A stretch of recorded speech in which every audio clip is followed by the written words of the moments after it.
Við vitum öll að fótboltaleikur er 90 mínútur. Hvað er fótboltaleikur langur? 90 mínútur. Rangt. Hann er 105 mínútur. Og það eru þessar 15 mínútur sem eru einar af þeim mikilvægustu í öllum leiknum þegar kemur að upplifun og gæðum. Gleymda korterið eins og ég kalla þér. Við ætlum að gefa út bækling sem inniheldur ítarlegar leiðbeiningar fyrir áhorfendur það hvernig sé hægt að mjólka út þessar 15 mínútur sem í boði eru í því sem við kallum hálfleikur.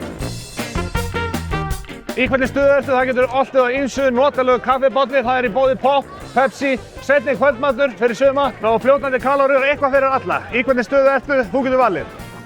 Notalegu kaffibolli, hamborgari, Pop og Pepsi Max. Erum við búin að gefa ykkur á veitingum í hálfleik? Við erum að minna fólk á það, það er svo margt hægt að gera. Maður er að kynna bara allt sem er hægt að gera í hálfleik og fá sér og... Já, það er bara geggjað sko. Gæði sér á. Ég held að sé eitthvað fyrir alla annað, þannig að það er ekki málið. Okkar markmið er að hjálpa áhorfendum til þess að nýta hálfleikinn sem best. Það er alveg hægt að ná inn, bara klósettferð, máltíð, góðum drykk og á 15 mínútum. Það eru steypistöðin, Hertz, Lengjan og Unbroken sem færa þér bestu deildina. Sjáumst á vellinum. Týnda korterið eða The Forgotten 15. Þar sem töfrarnir gerast. Ertu að skrifa það niður?